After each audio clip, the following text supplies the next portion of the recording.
ইংরেজির কোন বর্ণ থেকে হিন্দির কোন বর্ণটি হয়? ইংরেজির এ বর্ণ থেকে যেমন হিন্দিতে অ, আ, এ, আকার, একার হয়।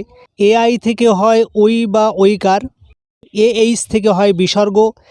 এ ইউ থেকে হয় ঔ বা ঔকার। বি থেকে ব, বিএইচ দিলে হবে ভ।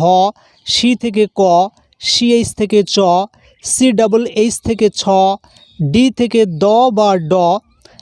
ডিএইচ থেকে ধ বা ঢ।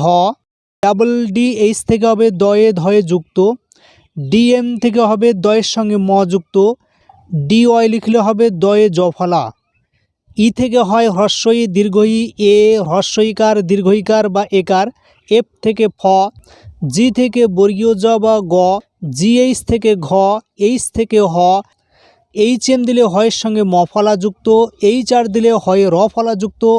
এইচ এন দিলে হয়ের সঙ্গে দন্ত ন ফলা যুক্ত। আই থেকে হ্রস্ব ই দীর্ঘ ই হ্রস্বইকার দীর্ঘইকার। জে থেকে বর্গীয় জ, জেইচ দিলে ঝ। জে এন থেকে হিন্দিতে হবে বর্গীয় জয়ে ইউতে যুক্ত এরকম।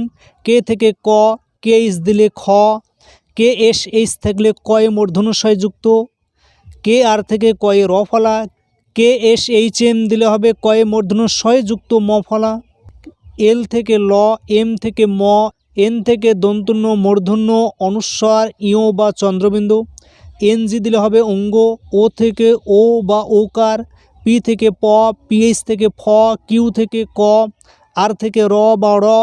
আর এইচ দিলে ঢয় শূন্য র। আর আই থেকে রি বা রিকার।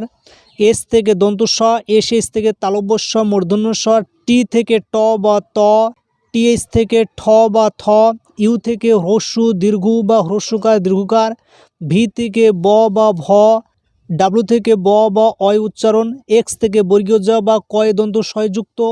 ওয়াই থেকে অন্তস্থ অ বা অন্তস্থ জ ফলা। জেড থেকে বর্গীয় জ। এবার আমরা ইংরেজিতে কীভাবে উচ্চারণ করব। যেমন ব রয়েছে, আমরা বি লিখব। শুধু বি লিখলে হবে না, তার সঙ্গে একটা এ বসবে। বা লিখব কীভাবে, বি এর সঙ্গে এ দিব বা।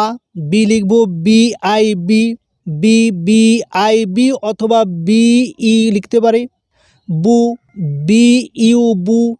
আবার রয়েছে বু দীর্ঘকার দিয়ে রয়েছে বি ইউ বু। হ্রস্বকার দীর্ঘকার ইউ দিয়ে হয়। তারপর রয়েছে ব্রি, বি আর আই ব্রি।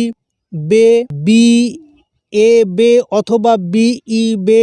বই, বি এ আই বই। বো, বি ও বো, বউ। বি এ ইউ বউ। অর্থাৎ যখন আমরা ইংরেজিতে লিখব তখন ইংরেজি সেই বর্ণের পাশে অবশ্যই এ, ই, আই ও ইউ এই ভাওয়ালগুলি বসবে। যেমন বি এর পাশে এ বসেছে, কোনোটাতে আই বসেছে, কোনোটাতে ইউ বসেছে। এই রকম ভাওয়াল দিয়ে আমাদেরকে উচ্চারণ করতে হবে।